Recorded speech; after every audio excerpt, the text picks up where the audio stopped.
have you with us. Know if you need anything. Okay, yes. Good morning. We've got like 2 computers going here. We're going to see how that works out. Say good morning. Good morning. We're back in action. I'm just going to start off by asking you to put something in the chat for me so we can see how many of you already have some type of program or induction program for new teachers to your school.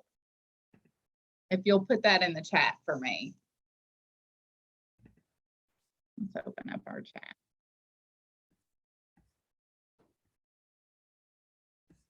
District-wide. Oh, hey, Alyssa.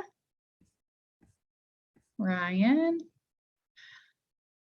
Okay, so we're going to talk to you about our venture at Grays County High School into a program. We also have something at the district level, but found that we needed a little bit something more for the for our individual school. We'll talk about what it is. But I also think that as a leader, you've got to look at the whole picture, but start very small with what is the purpose going to be for your new teacher program. And so we call that Mentor-Mentee, and here's why. We have teachers who join Grays County High School but aren't necessarily in their first year teaching, but they are still in our Mentor-Mentee program. And so that's my first little nugget for you guys is just because a teacher isn't brand new, they may still need this program to acclimate to your high school, your expectations. So remember them because sometimes they're what we call the gap teachers. All right, so we definitely wanted to provide support for our teachers that were new to Grays County High School, but we also, my passion is teaching and learning if you know me, and so I wanted to clearly communicate what current accomplished teaching looks like and sounds like. And so that was our purpose. So then we had to look at our vision. And we had some specific action steps that we wanted. And so our mentors meet with their mentees weekly. That is informal. They don't check in with us. There's nothing that we check off, but we do have formal monthly group meetings. And then the other action step that we make sure that we do is that our meetings structure just like a classroom. And the reason for that is I can't stand to sit in a meeting that's sit and get, but they're telling you to engage students when you leave.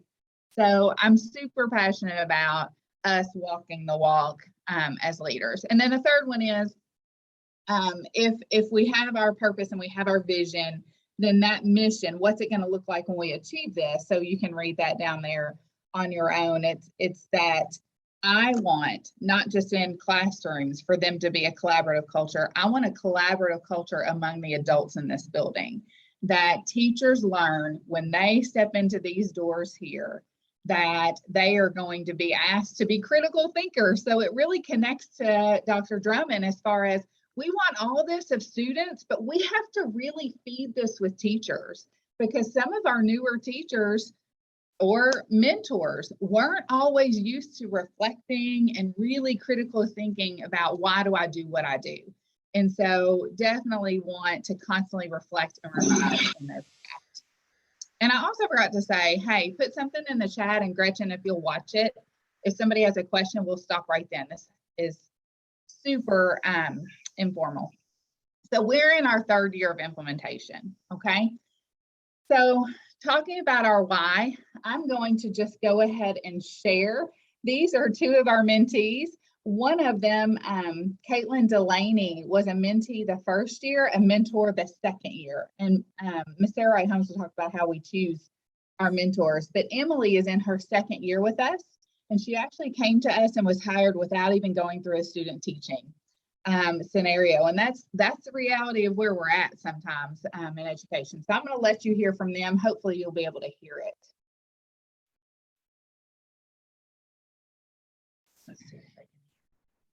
As a new teacher here at Grays County High School, over the last 2 years, I have felt extremely well led and very well supported by the admin and other staff here in the building. One thing that has really helped me is our monthly mentor-mentee meetings that we've had. Not only have I been paired with a fabulous mentor who I can ask my silly questions to when I don't particularly want to ask someone else, but also just the amazing support that I've gathered from the other members of our cohort. During our meetings, we've been able to role play uncomfortable situations that new teachers have to face, like your first phone call home to a parent, is never something that you want to do. It's a tough bridge to cross, but it is extremely necessary. And we've been taught the importance of communication with parents and just communication home in general. And we've been taught the importance of professional reading, professional development on your own time, which has really, really helped me. It's made me hunger and thirst for that more. Like, as an English teacher, I already love to read, but I never really understood the importance of professional reading until being a member of this cohort. I've also just felt well supported by my mentor coming in and observing me from time to time during class and allowing me to reflect to her what went well, what did not go well, and then also hearing what she has to say too, because there's two sets of eyes, two sets of ears, and two totally different ways of ingesting a situation. So it's just been really great to, again, like I've said, be very well led, be very well supported throughout these last 2 years. Okay, so hopefully you got something. I want you to put in the chat, what were some things that stood out to you? She's a second-year teacher. So what were some things that stood out to you from what she said, reflecting so far on her experience that you might not hear from a lot of new teachers?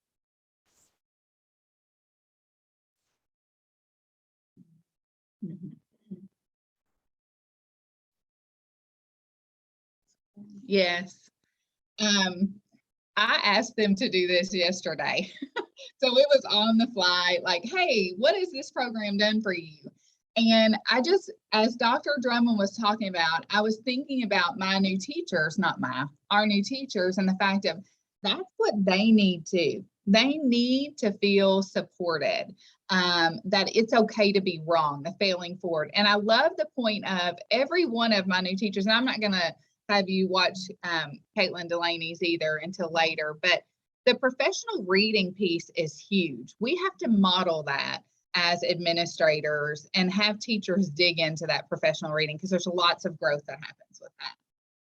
I noticed that somebody said vulnerable. Mhm. And so not only are our mentees vulnerable, but our mentors are as well. And I think As a new that's teacher here at Graves County High School, over the last 2 Hi, years, I have my felt name is extremely Caitlin well Delaney, led and very well and I was part supported of the by the GCHS mentor admin and other program staff for here 2 in the building. years.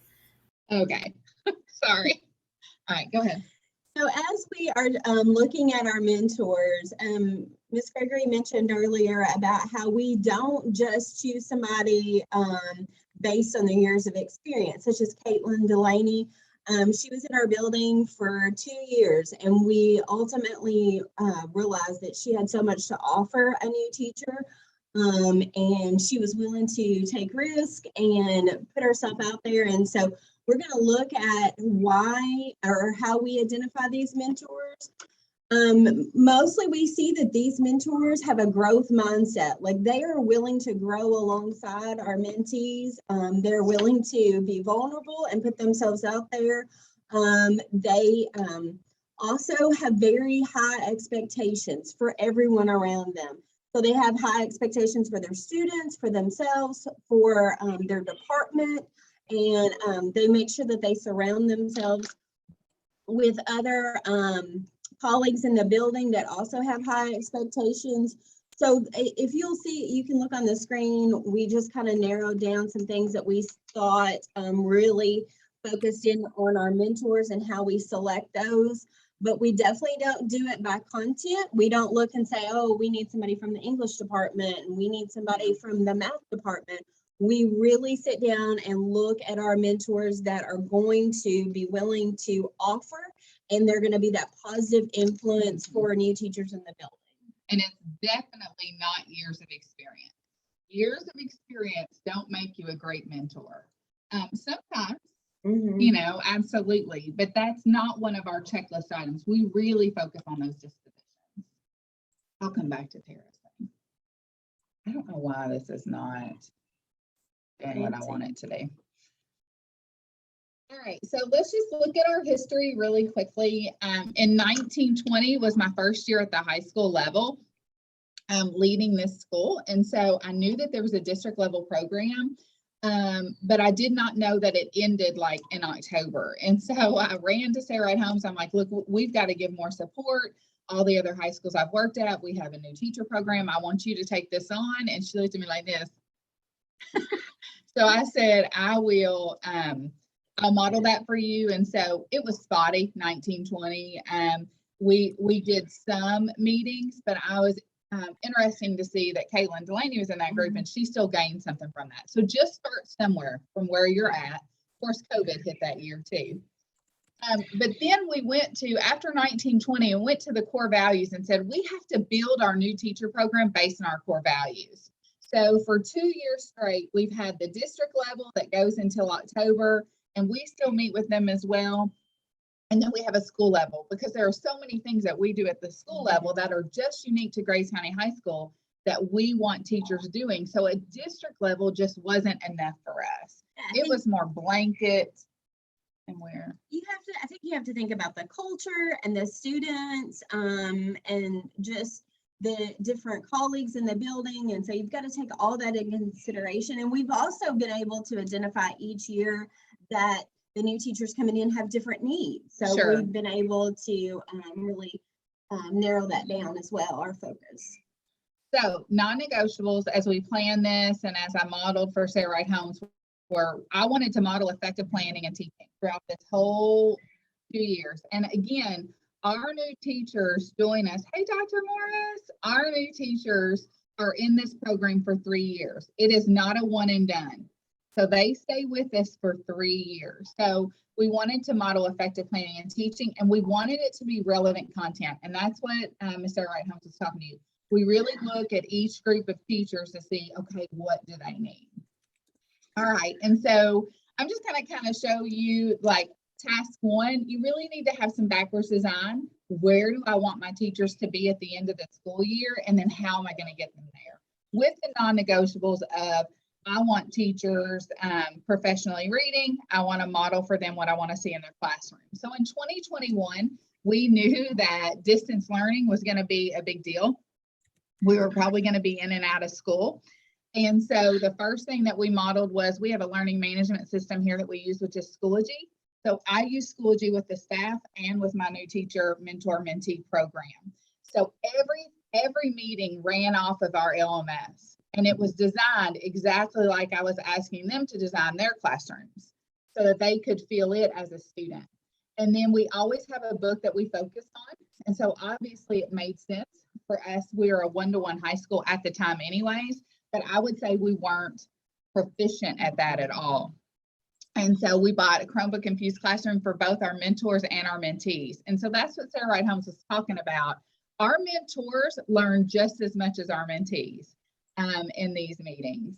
And then we also knew that classroom management was an issue because we're in and out of school. And so more than ever, they needed support with classroom management. And so we pulled from Win-Win Discipline. That was not a textbook that we gave the teachers, but we pulled from that. And then the third focus of 2021 was communication with families. That was huge during the pandemic in March when we left in 1920. And so I wanted to keep that piece and really model good communication with our families. So you'll see in 21-22, we kept Schoology. We keep that all the same because that didn't change. That focus is still there, but then we added a few other things. Yeah, we noticed when we hired new teachers in 21-22 that their classroom management seemed to be more of a strength than it was in 20 and 21. And so we really wanted to focus back on assessment. So in 1920, when we had some spotty meetings, we noticed that assessment was really a struggle. And also there wasn't a consistency even with our mentors. So grading. So 21-22, I had been in a book study on the assessment playbook in 2021, and I wanted to incorporate that into our new teacher training this year, and just to give them that support system that I wish I would have had as a new teacher. Honestly, even as a veteran teacher, just to have those specifics. Our kids nowadays, if they can Google it, that's not a good assessment. So this really gave them that foundation so that they could plan better assessments, they could have those conversations with their mentor. Also, every one of our teachers in the district get day 1 and 2 in Kagan. We really are pushing engagement and having those enriched conversations. And so that was also a part of our new teacher trainings, along with still seeing that through Schoology and how that needed to be pushed out to the students. And then we also focused on communication with families. That's something that new teachers continue to struggle with. They just don't feel comfortable. And so if you'll remember back from Emily's video, she even talked about how we role played. We had them, we modeled that for them, and then we had them role play that with each other so that they would feel more confident in those communications with families.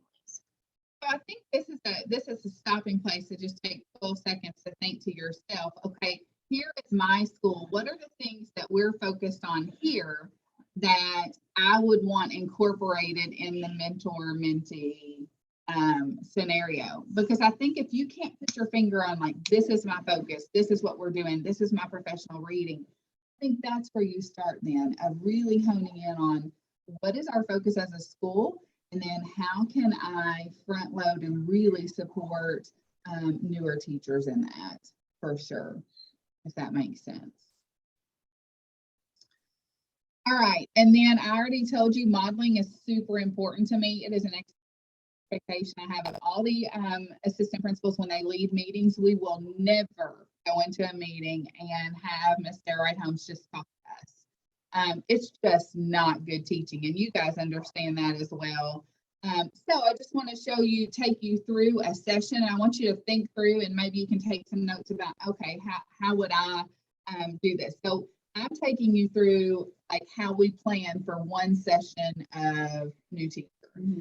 So in 2021, we did a lot with the Chromebook Infuse, and we did a lot with Catlin Tucker because we knew we were going to be online teaching, and I did not want it to be just post an assignment. I wanted them teaching. So we introduced our teachers to the 5E lesson plan, but more than that, we planned every mentor-mentee session with the 5E lesson plan and shared it with them, so they could see a model of how to use this lesson plan. Mm-hmm. So it was posted to Schoology, they could see the lesson. Then when we got to the meeting, and so when we got to the meeting, we operated through Schoology. They had their lesson plan right there available to them. They were able to click on the links that we had planned through the 5E lesson plan. But one thing that we didn't mention is we had a teacher even model how she uses the 5E lesson plan. She was a new teacher in 2021, and she came in this 2 months ago and modeled for our other new teachers how effective this has been for her in planning. And so we continue to model that in different ways. So one question you may have is, do you require this type of lesson plan? Absolutely not. We don't require any type of lesson plan, but we're trying to fill their toolbox. Next part of the meeting is collaborative learning. If I want to see that in classrooms, then our meetings run that same way. So we run through Google Slides with our meeting, and you can see that whatever content that we're teaching, so that Explore connected to our piece on the lesson plan, and we used a structure that created collaboration among their tables when we did that. And then we've got like not much time. So 6 minutes, I don't want to show terrorists. But then Sarah at Holmes is excellent with homework. Okay, we want homework in this high school to be worthwhile. We don't just give homework, thank you, meaningful. And so we wanted to model the same thing with our mentor-mentees. Yes, and so the homework, we realize that our teachers have a lot on them, and so we give the homework a month in advance, so they can work on that on their own time. They can work on it with their mentors. The mentors always know what the mentee's homework is, and so we do encourage professional reading. So we'll assign something in our book study that we're doing that year. We will also look at podcasts specifically. So we're encouraging them to continue to grow professionally, but we're also very aware of their time frame and their stress. Yeah, professional reading is a non-negotiable. So there is something every time that they are reading that sometimes I don't even agree with. So I try to teach them, like, everything you read, you don't need to just read from your perspective or your opinion.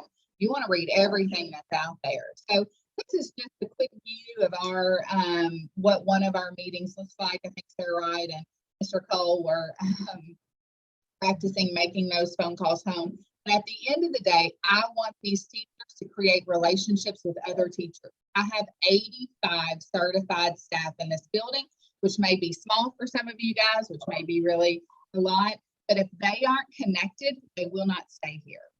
That's the bottom line, because we're not the top paying district. So I've got to find other ways for them to stay. So I am so excited to say that every new teacher we hired in 2021 was rehired or chose to stay here. So I know that a program like this works because there's openings everywhere. So they could have chosen to leave and they didn't. And a lot of that I think is because relationships they've created with other administrators. All right, less than 5 minutes.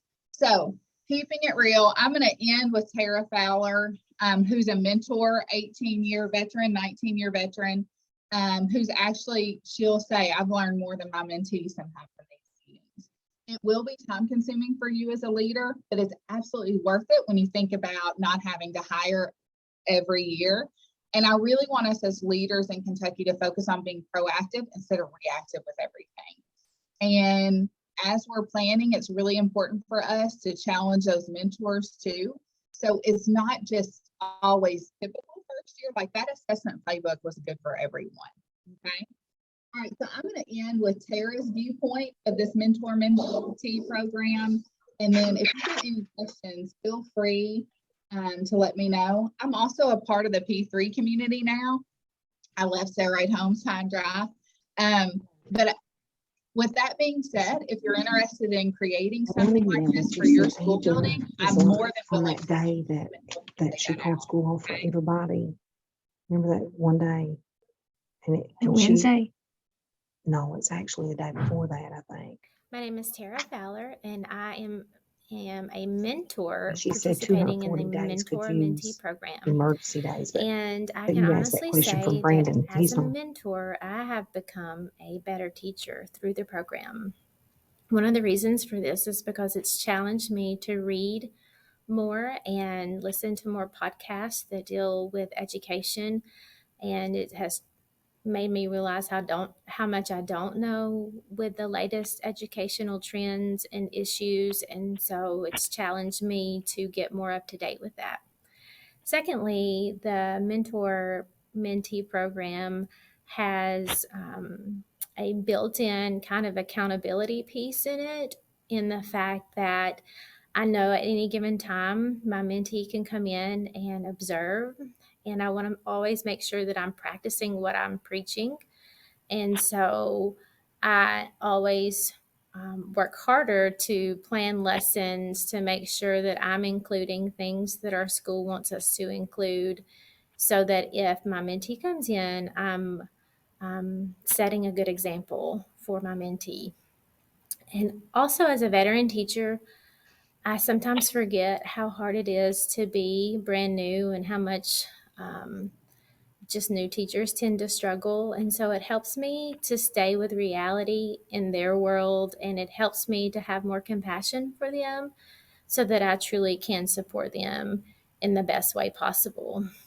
And finally, probably most importantly, what it does, this program, is it builds relationships between me and my mentees that are non-threatening, and it allows for them to come in, and even sets up time for them to come in and ask questions and get support without any judgment, because that's my role as their mentor. That's who they come to, and they.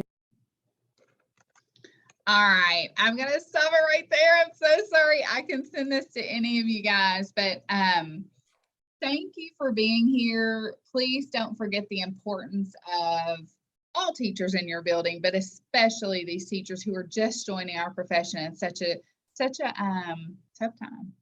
Remember, our students are worth it. Yeah, absolutely. Absolutely. Thank you so much, Allison and Sarah, for this. This was great. Something we always need to remember and continue to do to mentor our folks. I think you all mentioned this, but research shows if we don't, then we will have quite a bit of attrition. So appreciate y'all's session. Look forward to seeing you all back in the main room. Take care. Yes. Bye. If you guys need anything, just email. We can send you this. If that will help. Hi, Jared Hankins. Thanks for showing your face. Good job. Thanks, Dr. Morris. We got to work on our pacing. We were